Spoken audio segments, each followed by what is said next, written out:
last time we spoke about the vast history of Asia from around the 15th century all the way up to the 19th century. I imagine it was a bit grueling, as you literally required a set of maps to follow along as I told the brutally summarized versions of multiple East Asian nation histories. Today, things will be quite different. You can probably put those maps away. The main subject we are about to talk about is quite honestly impossible to summarize.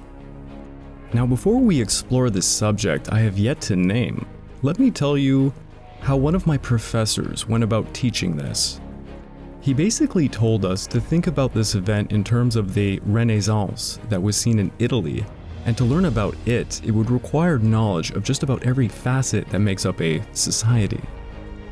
What we're about to talk about is called the Meiji Restoration. It is one of the greatest social changes to occur in human history, a truly fascinating event that leaves you quite humbled. Welcome back to the Pacific War podcast week by week. I am your dutiful host, Craig Watson. But before we start, I want to also remind you, this podcast is only made possible through the efforts of Kings and Generals over at YouTube. Perhaps you want to learn a bit more about Japanese history? I recommend their episodes on the Japanese warrior woman or the Battle of Tsushima, one of my personal favorites. Of course, they have a wider collection of episodes on many historical events, so go give them a look over on YouTube. And please, subscribe to Kings and Generals over at YouTube and continue helping us produce this content by checking out www.patreon.com/kingsandgenerals. And if you're still hungry for some more history-related content, why don't you go over to my channel, the Pacific War channel, where you can find a few videos like my episode on the Meiji Restoration or the Boshin War. Go give it a look. It would mean a lot to my small channel. Oh, and by the way, for those of you who are interested in learning more about the subjects we are about to speak about, I have to recommend one book in particular. It's honestly a staple when it comes to the history of Japan. It is known as The Making of Modern Japan by Marius Jansen. Honestly, can't recommend it enough. Give it a check. This episode will be on the Meiji Restoration.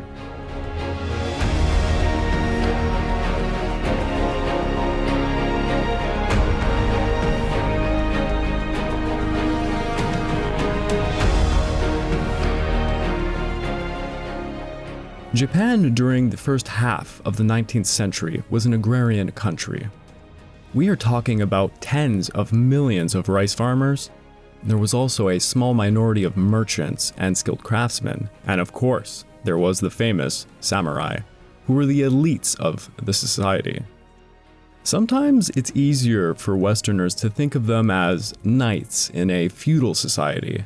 I think it's best here to try and explain the society that was Tokugawa Japan, known also as the Edo period. Tokugawa Japan is run by the Tokugawa shogunate with the shogun on top, something of a generalissimo who rules domains also known as hands, which are ruled by the daimyo. Think of daimyo as samurai governor generals, one for every han, of which there is a ton. Now, the shogun is part of the Tokugawa family who has ruled since 1603. Yes, a very impressive dynasty. What is also impressive is how the Tokugawa's methods of control have led to a relative peace over Japan until the 19th century. Edo Japan has had a stringent caste system. The caste system is built off of ancient Chinese and Confucian models of the four divisions of society, called Sino-Kosho. Please do forgive me if I mispronounce any of these terms. It can be quite difficult at times, but I am trying.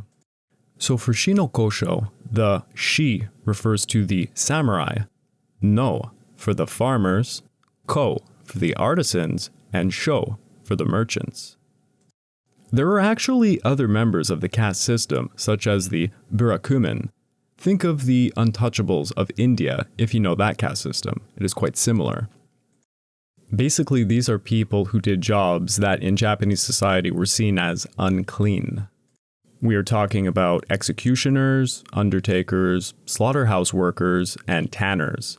Jobs involving, touching dead things were deemed tainted by death, and thus this class was ostracized and forced to live in isolated hamlets.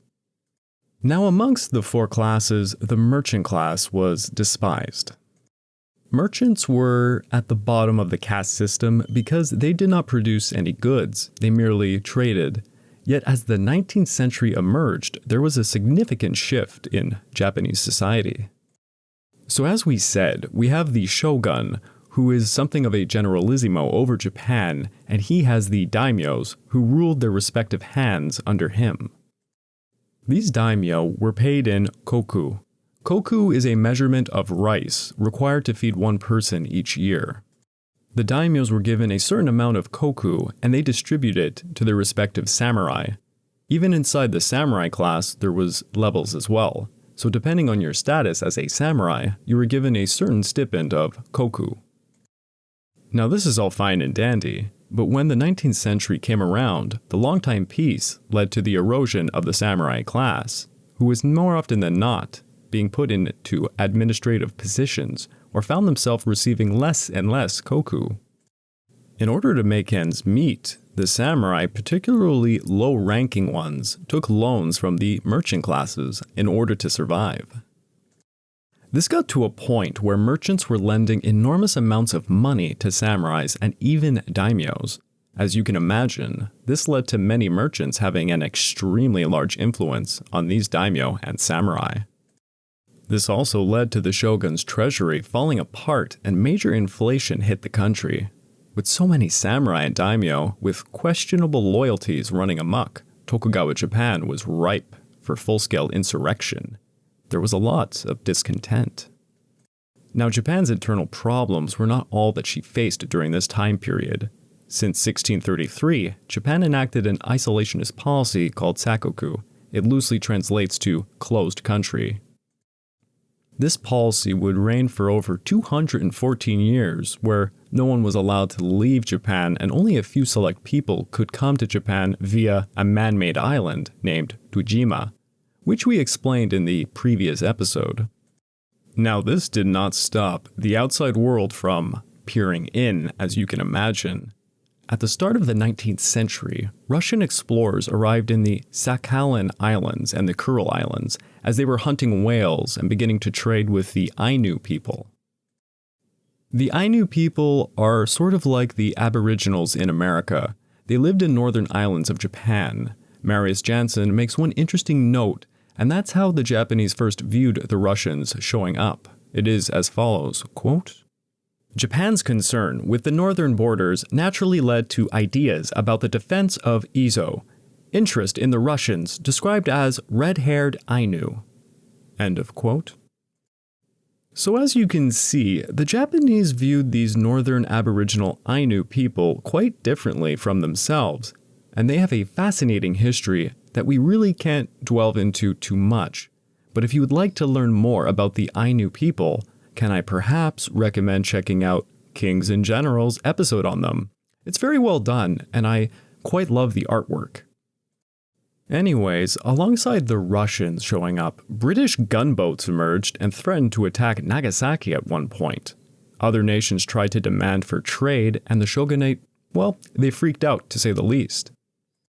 In 1825, the shogun ordered any foreign ships that showed up to be forcefully expelled.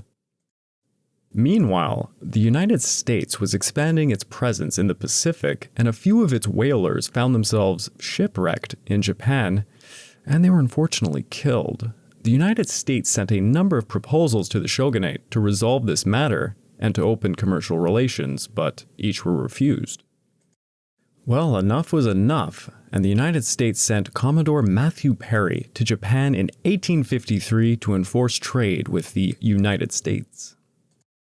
The Japanese population was alarmed, and the shogun Tokugawa Ieyasu, knowing that war was futile, sought a compromise. You see, like I mentioned in the last episode, a major reason the Japanese continued to allow the Dutch to trade at Dojima was not for material gains, but rather the annual obtaining of news for what was going on in the world. At this time, China had lost the First Opium War of 1839 to 1842 and was about to undergo a second one. The Japanese always had this sort of little brother, big brother relationship with China, and seeing Big Brother getting quite literally torn apart by Westerners, well, that freaked out the ruling class of Japan, to say the least.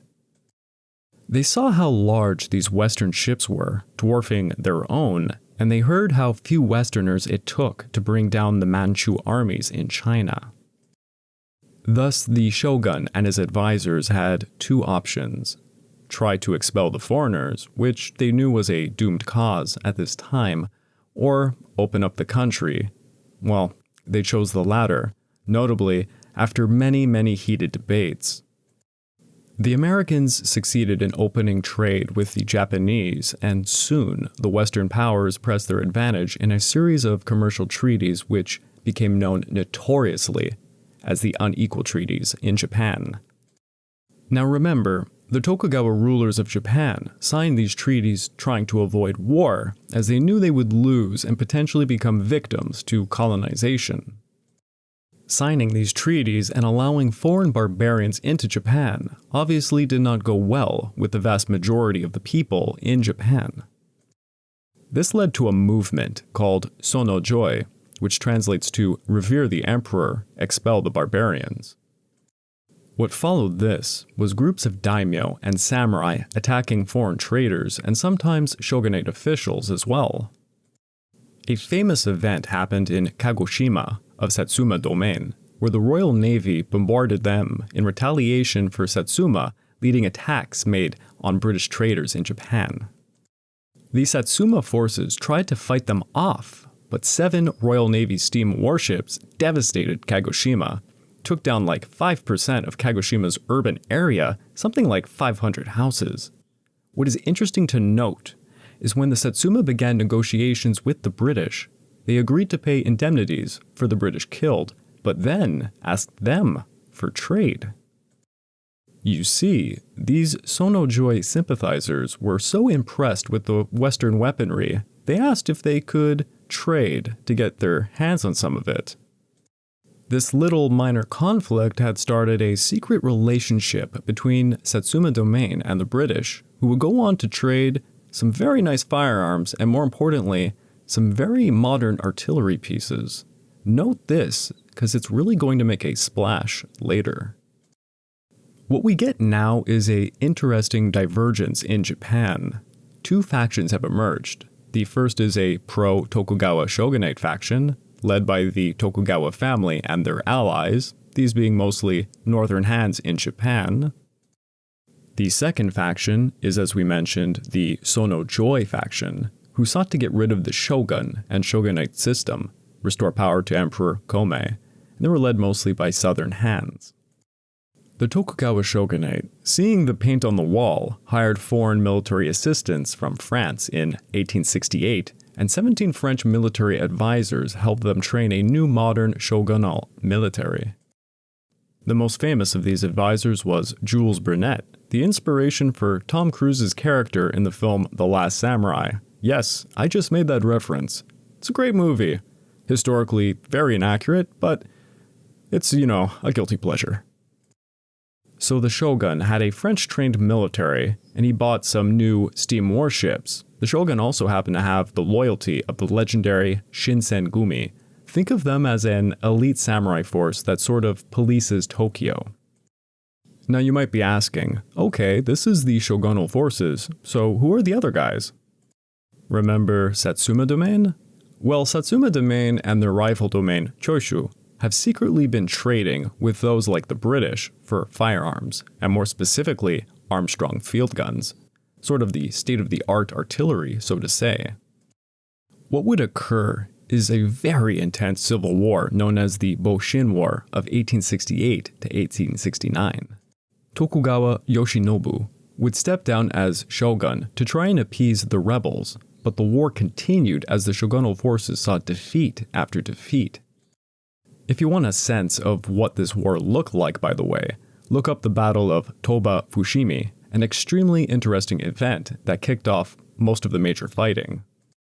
We are talking about samurai wielding katanas with an assortment of many different firearms from different nations, a few Gatling guns, and the real winner of the war was the artillery pieces, particularly Armstrong field guns. The shogunal forces are eventually pushed into northern Japan, where they make this famous last stand at the Battle of Hakodate. Hell, they even tried to form a new government based on the United States for a brief time. It's a crazy affair. If you want to know more, well, you could always go to my Pacific War channel, as I covered the entire war in detail. It's a very interesting episode, a lot of samurai movie footage used. What can I say? I love the classic Chanbara films. Sorry for shilling so much in this episode, but upon writing this podcast, I realized that almost 80% of my YouTube channel covers subjects that are presented in this very episode. So if you'd be interested in learning more about the Boshin War, go check it out. It's honestly quite an entertaining one. So in the end, the rebels win. Emperor Komei had died during the process, but now Emperor Meiji has been put on the throne, and thus, the new era will be called the Meiji era. It's also interesting to note, Meiji means enlightened rule, so not bad for an era name. Now, the rebels sought Sono Joy, so you would assume they would continue their struggle to expel the barbarians. But no, this was immediately forgotten, and most realized early on that it was simply impossible at this time. Emperor Meiji would quickly go on to issue a series of reforms, increasing the opportunities for commoners, abolishing the system class, transforming the feudal domains into prefectures, renaming the capital of Edo to Tokyo, and centralizing the government in a quasi-oligarchy. Now here is where I would like to start getting into the nitty-gritty of the Meiji Restoration. Basically, much like the Renaissance, this was a change of all aspects of society. However, unlike the Renaissance, the Meiji Restoration was extremely rapid, and for good reason. You see, when Japan was forcefully opened, they understood and feared colonization. Hell, most of Asia was being colonized at this time by the British and French empires. Thus, the Japanese intellectuals decided the best way to avoid falling victim to colonization was, well, to become a great power like those doing the colonizing. So what is the first thing a nation needs to become a great power in the 19th century? Japan never had a written constitution, and to be honest, the Japanese were quite terrified of full-blown democracy. Japan sent a legendary diplomatic voyage to the West back in 1871 to 1873 called the Iwakura Mission. The purpose of this venture was to learn all aspects of society from the great powers in the West, and at the same time, try to earn recognition from the West for the great advancements made in Japan. From what they learnt of the great powers, for a political model, they saw the United States Constitution being far too liberal. France and Spain's models were far too draconian and absolute in power. Britain's Westminster system seemed too unwieldy and granted far too much power to Parliament for their liking, but the Reichstag and legal structures of Germany, more specifically of Prussia, now that seemed just right to the Japanese rulers. So they formed a cabinet in 1885 headed by Ito Hirobumi as the first prime minister, and they hired countless foreign advisors, quite a lot of German ones, to come help build their political model. Japan sought to balance the sovereign power of the emperor with an elected legislature that could have some limited power when needed.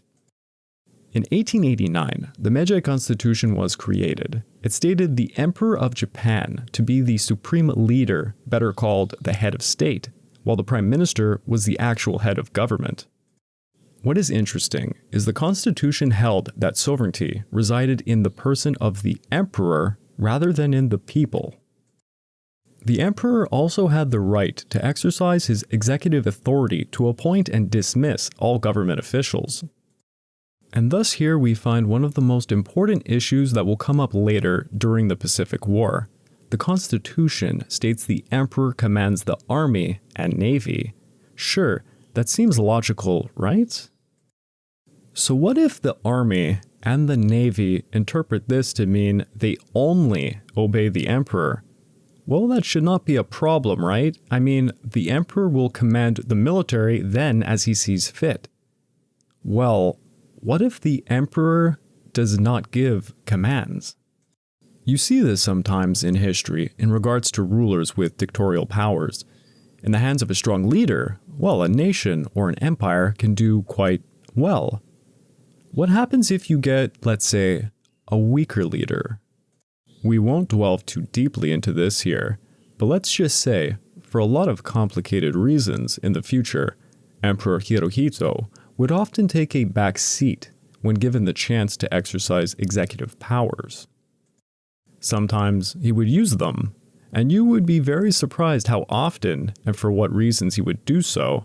One thing is certain, he did not stop the Pacific War when he really should have, but this will be explained in much further episodes. Anyways, alongside the Constitution and the new system of government was the education system, which was revamped and was heavily influenced by America, Prussia, and Germany. Much like today, there was to be primary and secondary schools as well as university.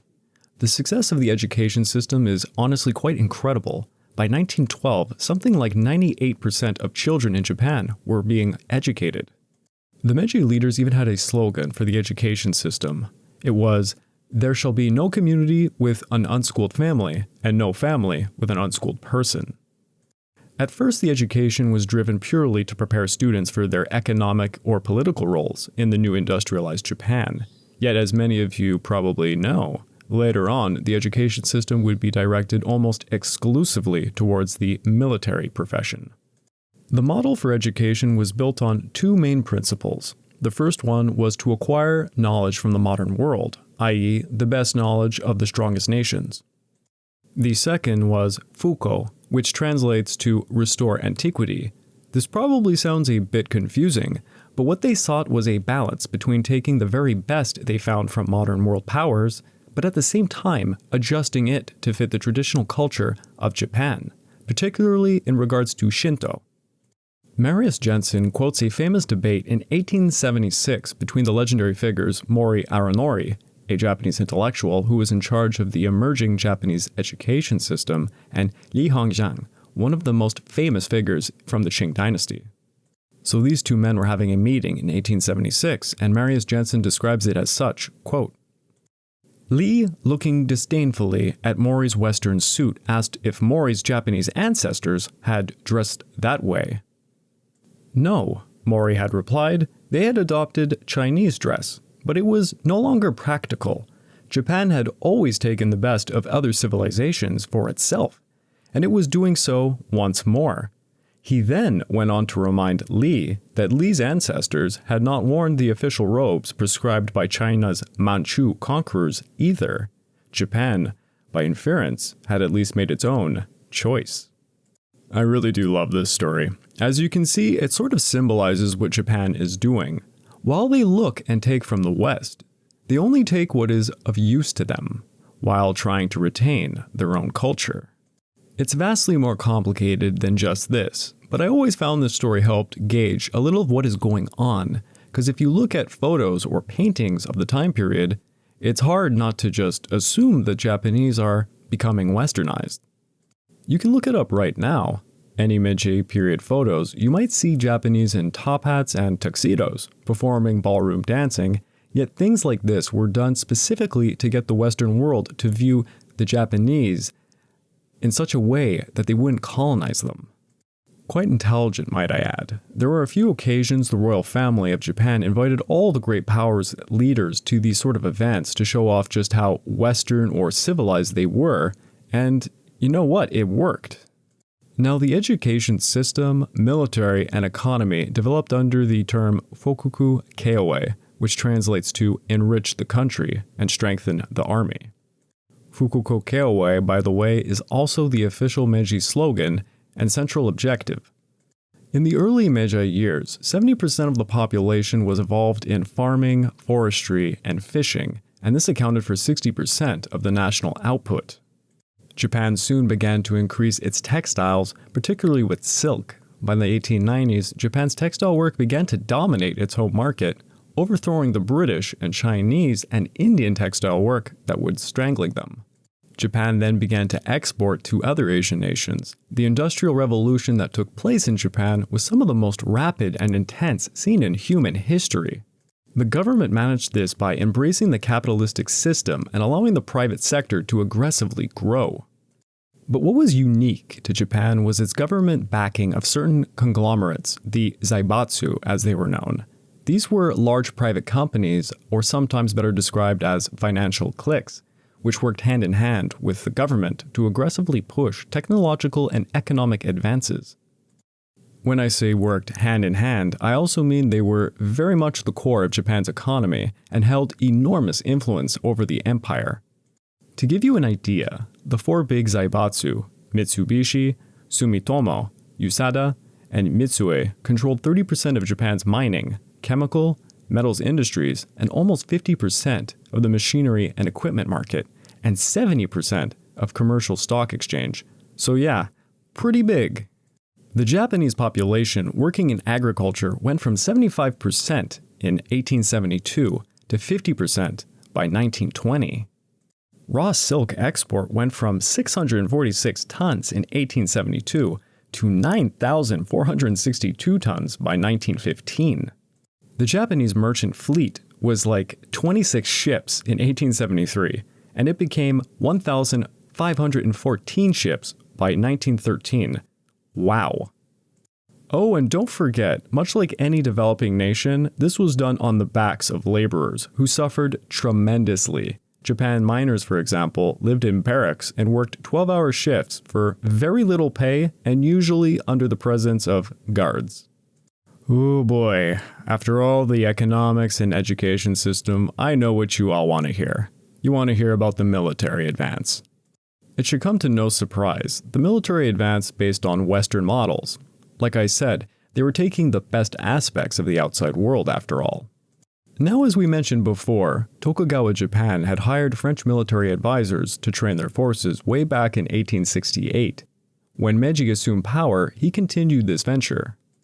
However, since 1873, there was a conscription law passed requiring every able-bodied Japanese male, regardless of form or social class, to serve mandatory 3 years of military service.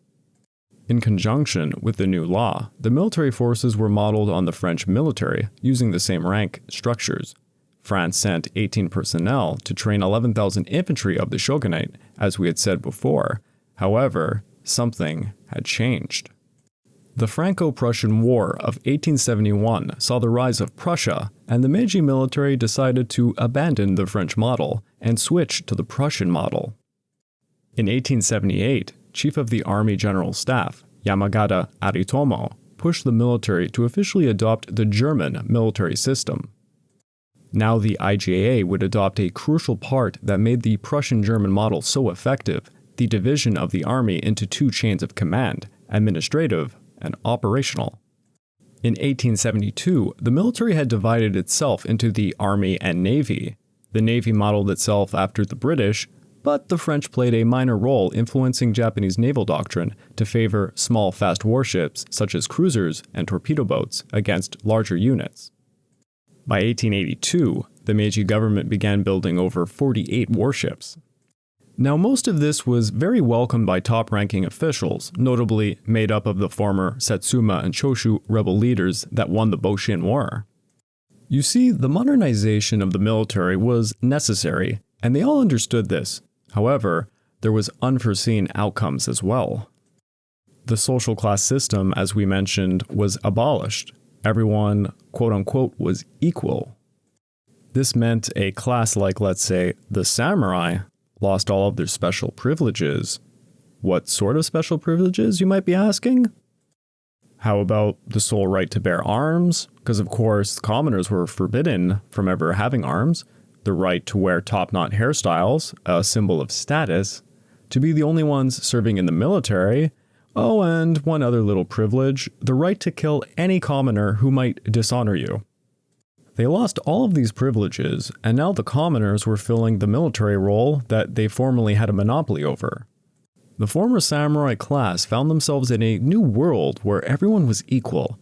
Many found jobs in business, administration, and most notably, the new military. However, not all samurai could keep up with the times. Many fell into poverty, unemployment, and really without a purpose. The leader of Satsuma Domain, Saigo Takamori, who helped usher in the new era and did support the vast majority of its military reforms, was gravely concerned with the fate of these disenfranchised former samurai who he saw as being left behind. Saigo Takamori voiced his concerns multiple times, and then a legendary debate occurred. In 1869, a goodwill mission was sent to Korea to establish new trade and diplomatic relations containing the seal of the new Meiji Emperor using the character Ko rather than Taekun, which the Koreans reserved only for the Chinese emperor. You see, this was done to imply that Korea was a vassal to China, and now Japan had perhaps accidentally or intentionally implied the very same vassal relationship upon them. Korea wished to remain in the Sino-centric world and refused to receive the Japanese envoys, well, insulting Japan. So in 1873, the legendary Sikanron debate began over Korea not recognizing the Japanese emperor. Saigo Takamori and his supporters insisted Japan confront Korea with a military expedition. Saigo volunteered himself to go to Korea as a special envoy, where he would act like a drunk asshole to piss off the Koreans so much they would try to assassinate him, giving Japan a legitimate reason to attack. Saigo Takamori was, quite frankly, a badass. Saigo was so determined to have the expedition because he saw it as a way to provide income to the unemployed samurai, and perhaps they could even occupy Korea much like the daimyo had occupied their former hands in the old days. You see, in Saigo's mind, he thought a lot of these disenfranchised samurai had failed to function in the New World, and if they simply sent all these samurai to occupy Korea and form some kind of old Tokugawa system over there, well, they would all be happy. The other Meiji leaders rejected this, however, understanding Japan was in the midst of rapid modernization and could not afford this all at the time. This became the last straw for Saigo Takamori, who promptly resigned from his government position in protest and returned home to Kagoshima in a quasi-retirement. What became of this event is the legendary Satsuma Rebellion. Long story short, Saigo Takamori began to take all the disenfranchised former samurai and opened up military academies to train them and give them purpose again. At these academies, the former samurai were allowed to wear their top knots, carry their swords again, and learnt modern warfare tactics and weaponry, with a particular emphasis on artillery. These academies exploded in Satsuma Domain, expanding like wildfire, and this meant Saigo had accidentally created an entire paramilitary. The Meiji government was rightfully wary of this and began to send spies to see what was up. Spies were eventually caught and interrogated, and allegedly one said that they were sent to assassinate Saigo Takamori. Thus all these academy forces came to Saigo Takamori, demanding he rebel against the Meiji government, whom they saw as being corrupt. Saigo rose up, proclaiming he would march on Tokyo to, quote, question the government. You see, Saigo made it very clear he was loyal to the emperor. Hell, he wore his official military uniform the entire time of the Satsuma Rebellion. Saigo Takamori wanted it to be clear that the rebellion was against the corrupt government officials and not the emperor. The Satsuma rebels made a heroic fight and fought two large battles, the siege of Kumamoto Castle and the Battle of Tabarazaka, but saw defeat after defeat from a much more numerous and better armed imperial force. Then the remaining survivors and Saigo Takamori made a suicidal last stand on Mount Shiroyama. Saigo ended up committing seppuku after getting injured by a gunshot, and his last 500 samurai followers charged the Imperials in a blaze of glory, each dying to the man. To say this last stand was epic is honestly an understatement. It's probably one of the most romanticized battles in Japanese history. If you really want to know more about this event, then please go over on YouTube and check out my channel, the Pacific War channel. I made an entire episode dedicated to this event. And I must say, it's an incredible event, to say the least. I accompanied it with using cinematic footage from two different movies, and I say it really gives it a great flavor. It's worth a watch, and it would help out my very small channel. Anyways, back to the episode.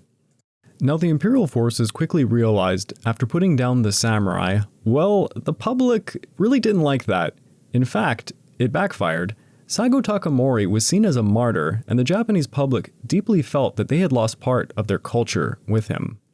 In fact, the backlash was so bad, Emperor Meiji posthumously pardoned Saigo Takamori in 1889, and a statue was dedicated to him in Uno Park of Tokyo. Saigo Takamori is famously known as the last true samurai. What is interesting about the technical fall of the samurai during the Satsuma Rebellion is it had a long-lasting effect on the future imperial military of Japan, all the way up to World War II. Now, despite the triumph of the modern military force made up of commoners over the samurai of Satsuma, dispelling any doubts over their efficiency, the people needed to retain some aspect of their older ways. Thus, the military gradually adopted Bushido-like codes of conduct, and this furthermore found its way into all aspects of Japanese society. In other words, it's as if the old values only invested in the samurai had now come to everybody else in Japan. But many of those listening probably know this had very brutal implications for the military. To be very blunt, a more bastardized version of Bushido would emerge and wreak its ugly head during World War II. The Imperial Japanese military got a taste of war when they put down the Satsuma Rebellion, but prior to this, the military did have another minor expedition against a foreign adversary. In 1874, a Ryukyuan vessel shipwrecked on the southern tip of what is today Taiwan, which was then the colony of the Qing dynasty. 54 of its crew members were beheaded by Aborigines of Taiwan, and 12 remaining survivors were only rescued later by Qing officials who eventually got them back to Japan. Japan immediately demanded justice for what had occurred, but the Qing officials waved it off, stating it was done by Aboriginals and thus not the fault of the Qing dynasty itself. Thus, the Imperial Japanese Army and Navy set off to perform a punitive expedition on Taiwan with over 3,600 men. This turned into a real shit show. The Japanese sent men into the interior of the island only to be ambushed by Aboriginals. Of course, with their modern firearms, they killed quite a few of them, almost 100 to be estimated, while receiving light casualties, something like 12 dead and 30 wounded. But here is the good part. Over 561 Japanese soldiers died of an outbreak of malaria during all of this. Now, despite this really embarrassing catastrophe, the Japanese claimed that they had exacted justice, and managed to get the Qing government to agree to pay an indemnity fee of 500 cupling taels of silver for the entire ordeal. In fact, Sir Harry Parkes, the British minister to Japan, said of this payment, quote, "It was China's willingness to pay to be invaded," end of quote. And quite frankly, Sir Harry Parkes put, the gist of it. And please note, this experience the Japanese had with malaria would be a crucial aspect to the future Pacific War, specifically in regards to the occupation and fighting among the islands in the Pacific. A year later, Japan ended up signing the Treaty of St. Petersburg with Russia, in which Japan ceded South Sakhalin Island in exchange for the Kuril Islands that Russia controlled. So give a little, take a little. After that, the Japanese would also go on to colonize the Ogasawara Islands in 1875, the Volcano Islands, including Iwo Jima in 1889, and the Minamani Torishima Island in 1898. So as you can see, the Japanese quickly got involved in expanding their empire at the offset of being opened up. By the 1890s, Japan had grown to be the most modern military in Asia. Tensions grew between Japan and the Qing dynasty because of the Taiwan affair, and soon over Korea. You see, Korea was the vassal to the Qing dynasty, and being a vassal meant almost all of its economy was intertwined with China. Now Japan wanted to open up Korea's market to, exploit them honestly. Now, Japan and China for years had made major efforts at diplomacy over the sphere of influence over Korea. However, some coup d'etats occurred, and it really looked like Japan was trying to make a puppet state out of Korea. It's a lot more complicated than just that, but I would have to spend the entire episode to try and explain how the Joseon dynasty found itself being fought over by China and Japan. And much like a broken record, if you'd really like to learn more about this event, go over to my YouTube channel where I have a 2-part series on the First Sino-Japanese War. It even has animated ship battles, but nothing like you would see from Kings and Generals. I am not a gifted animator. I am just a humble small channel. So in 1894, a major revolt occurred in Korea called the Donghak Revolt. It basically was over a brutal governor who was unfairly overtaxing peasants, whom in return rose up against the government. The Qing dynasty intervened to help the Korean government, but at the same time, so did the Japanese. Soon the Japanese occupied Seoul, capturing King Gojang, and tried to establish a pro-Japanese government that would break their ties with China. China obviously did not like this and sent their army to stop them. Thus started the First Sino-Japanese War of 1894 to 1895. Now understand, at this time the Qing dynasty had an overwhelmingly larger navy called the Biang Fleet. However, this fleet, which the Japanese rightfully feared, had some major problems. While the Chinese had some especially large German-built battleships like the Jingyuan and Xinyuan, which the Japanese had no counterparts, as at this time they only had a few cruisers, many of these Chinese ships were actually quite obsolete. Remember when I mentioned the Japanese learnt from both Britain and France how to build their navy? Well, the French emphasized a certain doctrine known as the Jeune École doctrine. This favored smaller, fast warships, particularly cruisers and torpedo boats, with offensive capability to destroy larger ships, such as battleships. The idea was to compensate for the lack of size and armor, to outfit your ships with strong and fast-firing guns. The French did this specifically to counter the British, while the Japanese could not afford large battleships at this time, so they did the same thing to the Chinese. Most of the Chinese crews were also not as well trained as the Japanese, and this greatly affected their capability at firing accurately, or quickly for that matter. Put on top of this the worst problem they faced, that being corruption within their own government, which led to most of their ammunition being of poor quality or non-existent. As Professor William Lockwood said, quote, "The cost of the corruption saw some ordnance department regularly filling shells with sand, and when the shooting began, the Chinese fleet found that its total supply of ammunitions amounted to 14 shells per gun. Two 7,000-ton ironclads had only 3 shells in all for their 10-inch guns." End of quote. I once heard from a Chinese friend that a myth was that some shells taken out of the boxes were literally made out of cement. The IJN had to overcome the larger size and apparent capability of the Biang fleet by using better tactics.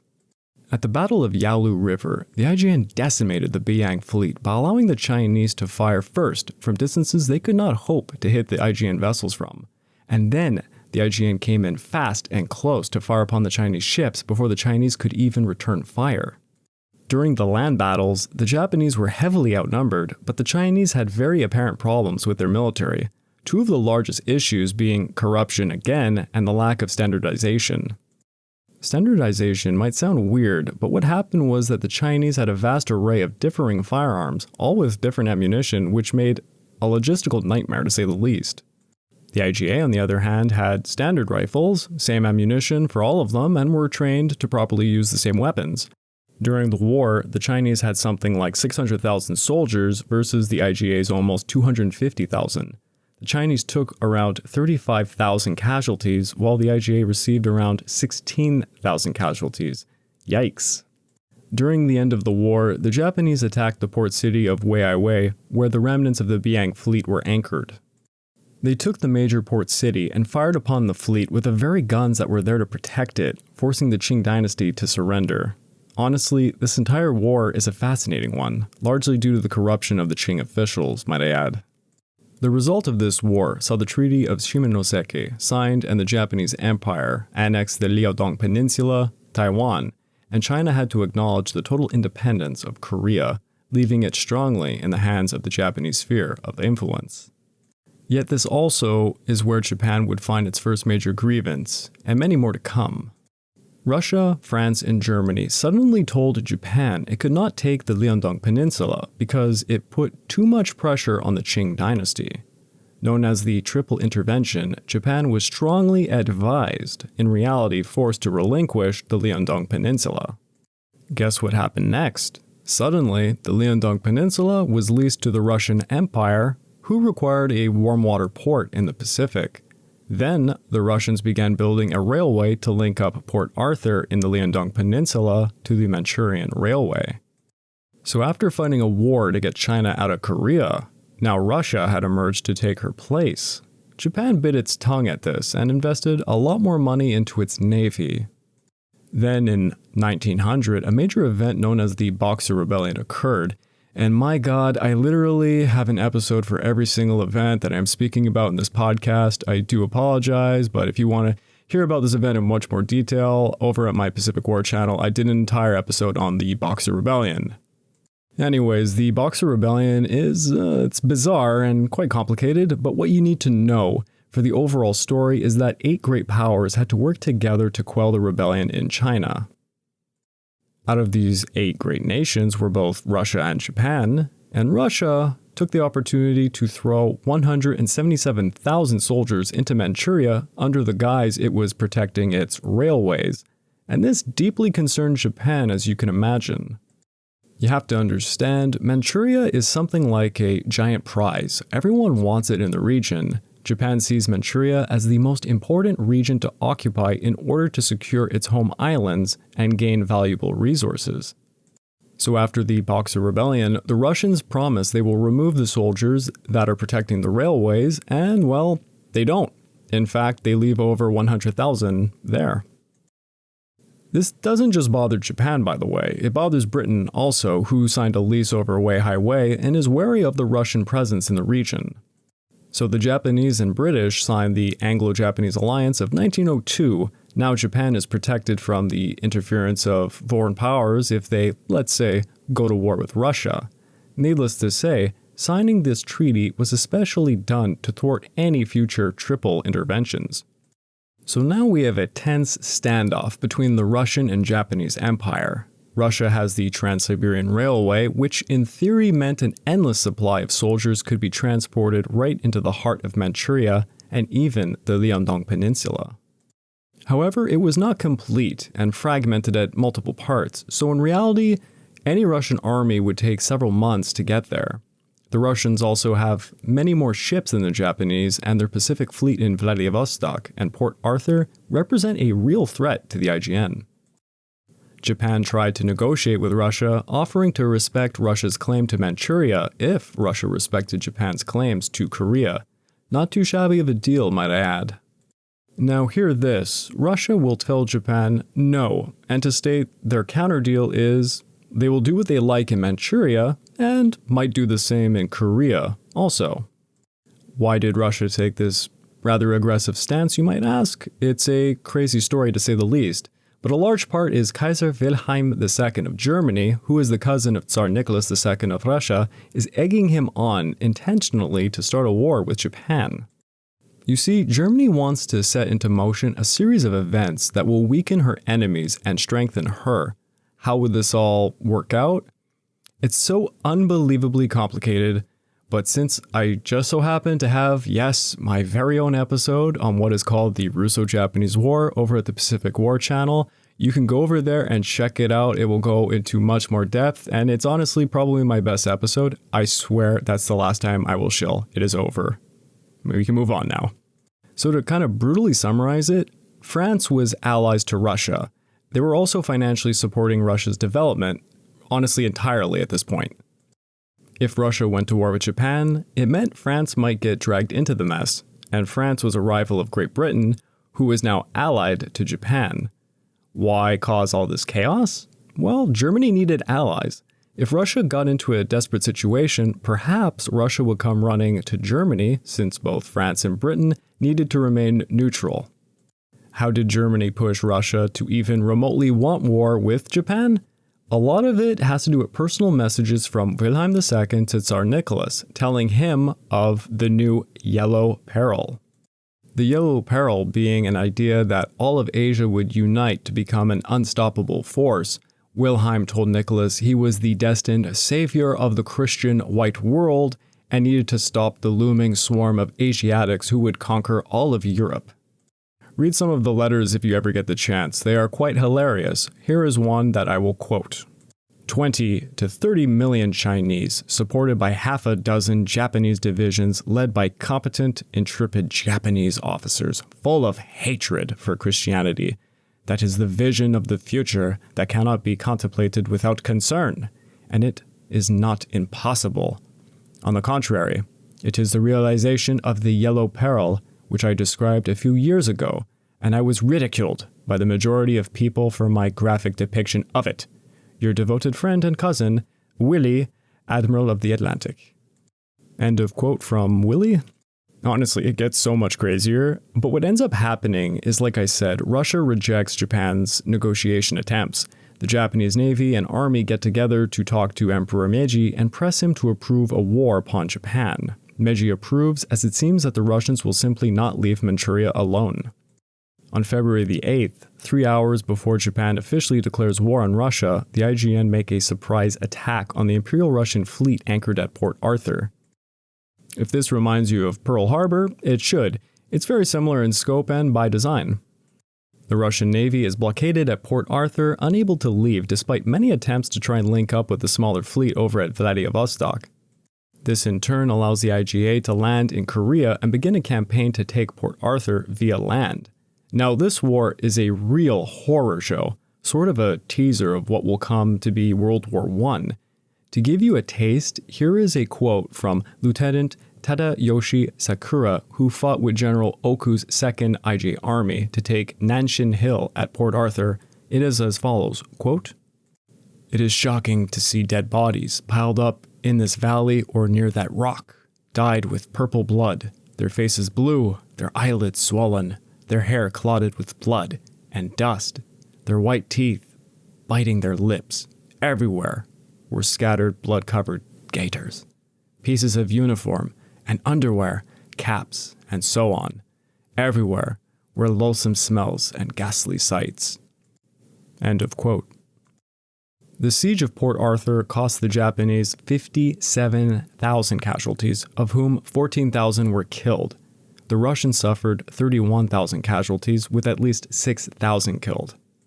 It is an absolute nightmare of a battle. Anyone who knows about this event would most likely concur it is a teaser of many battles to come in 1914. I mean, we're talking trenches, barbed wire, human wave attacks, and a machine gun fire. When the IJA take Port Arthur, they bombard the Russian fleet in the harbor, destroying it, and even taking a ship for themselves.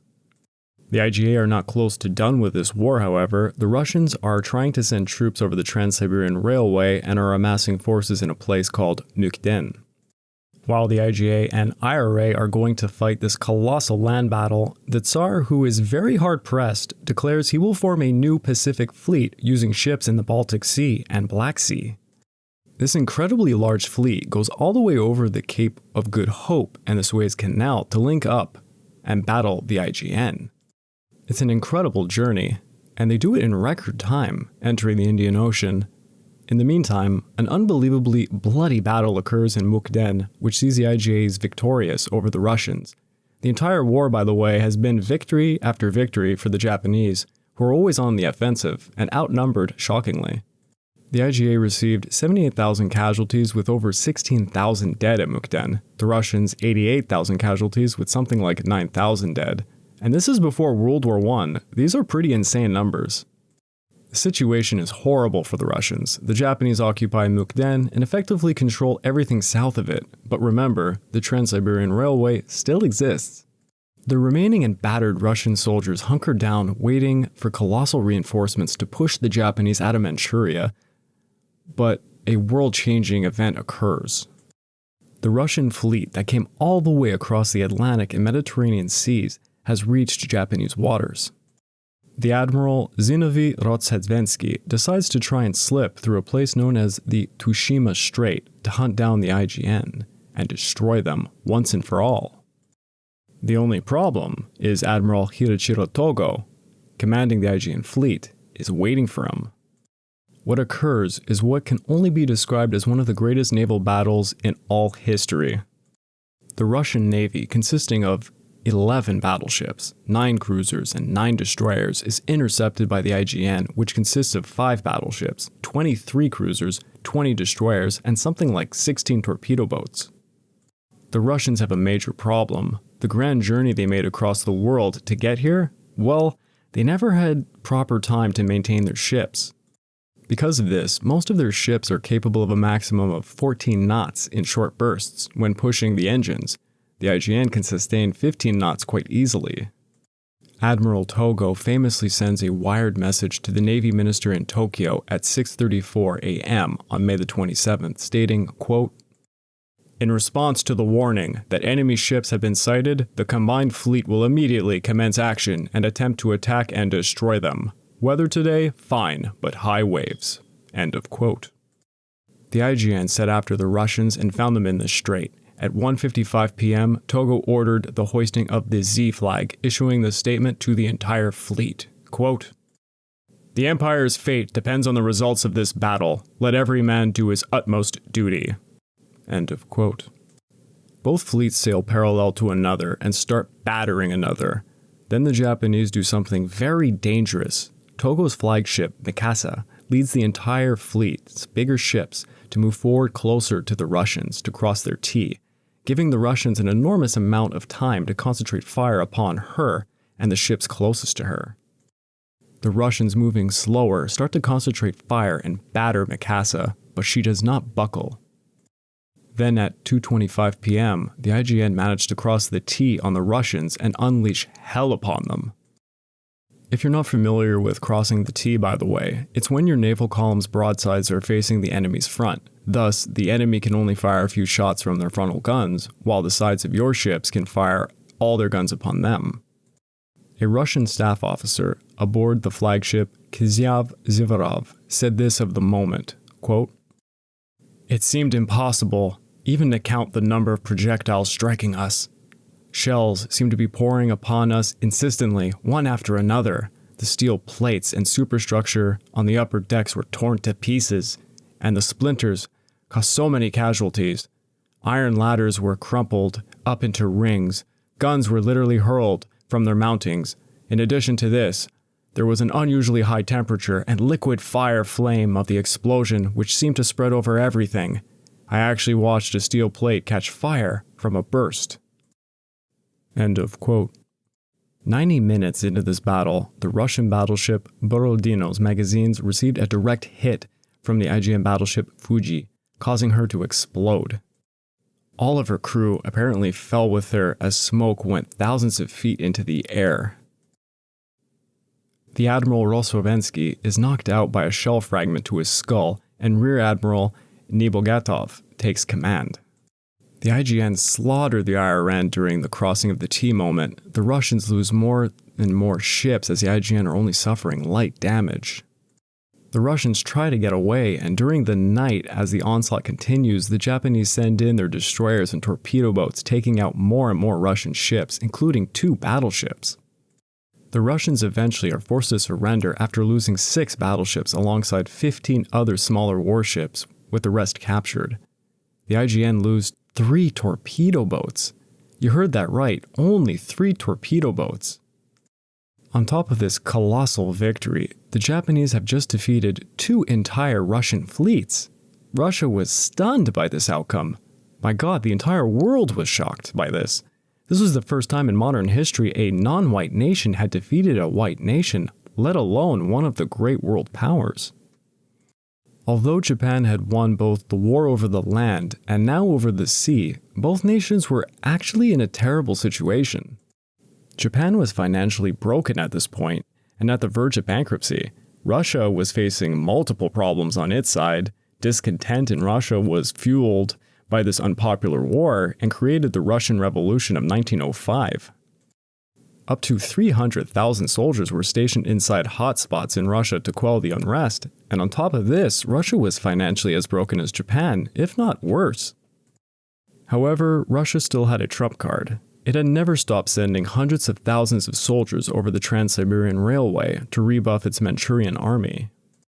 Japan knew a prolonged war was not in their favor, and both nations sought a peace agreement. The Japanese approached U.S. President Theodore Roosevelt, one of the few who publicly expressed pro-Japanese sentiment at the beginning of the war. In fact, amongst a vast majority who assumed the Russians would win the war, at the offset, Roosevelt was amongst a minority that seemed to think the Japanese might win. Roosevelt, in fact, was enthusiastic about the Japanese victory early on in the war. Prior to the war, Roosevelt recognized Japan as a valid opposition to Russia. He saw Japan standing up to Russia as protecting American interests in Asia.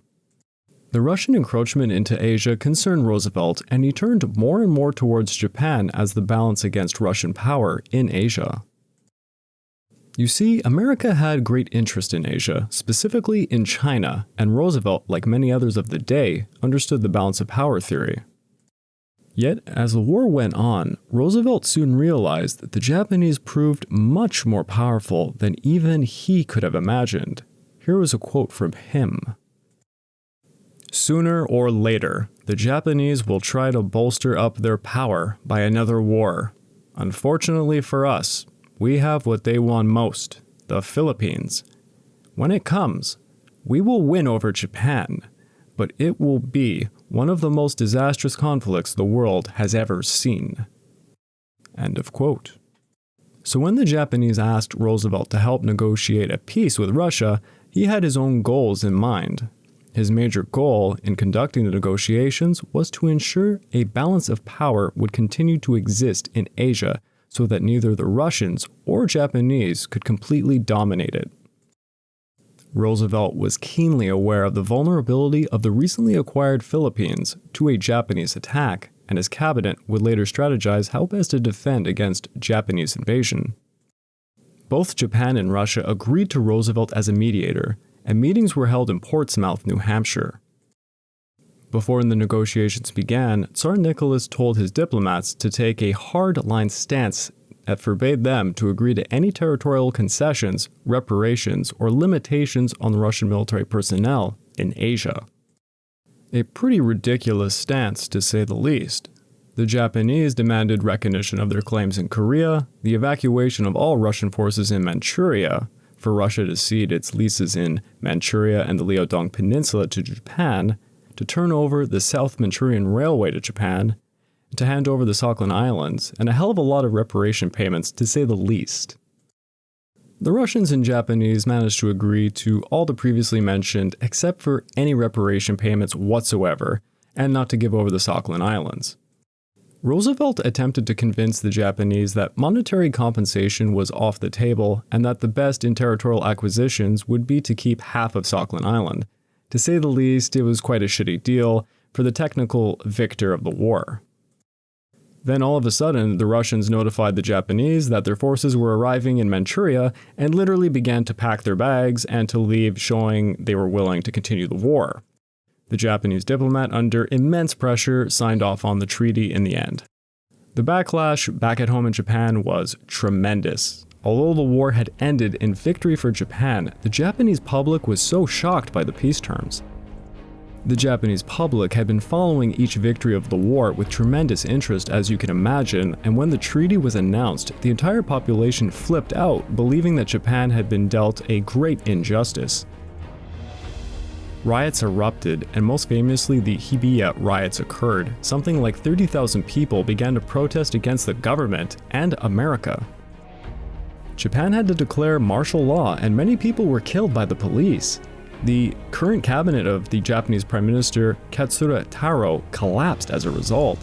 Lacking the territorial gain and monetary reparations, the Japanese believed the major culprit to their plight was in fact the United States, and more specifically, Theodore Roosevelt, who was labeled the man who stole victory from Japan.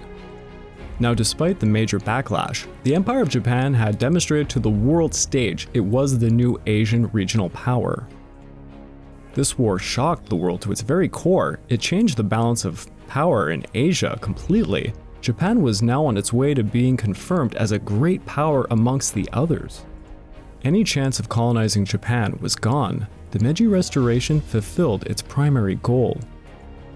The Empire of Japan was well on its way to not only not being colonized, but was now going to become the colonizer.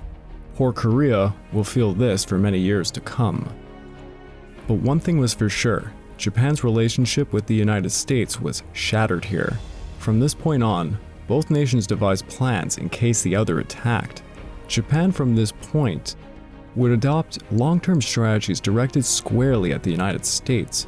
If you thought perhaps the Pacific War was simply a random occurrence, let it be known here, the embers that would become the fire of war had just been kindled. Alright, I would like to take this time to remind you all that this podcast is only made possible through the efforts of Kings and Generals over at YouTube. Please go subscribe to Kings and Generals over at YouTube and continue to help us produce this content by checking out www.patreon.com/kingsandgenerals. Hey, and if you're still hungry after that, give my channel over on YouTube, the Pacific War channel, a look. I think I gave numerous examples of episodes you can check out during this podcast. Now that we heard about the Meiji Restoration, it comes time for the Empire of the Rising Sun to take its place amongst the great powers. Join us next time for the rise of the Japanese Empire.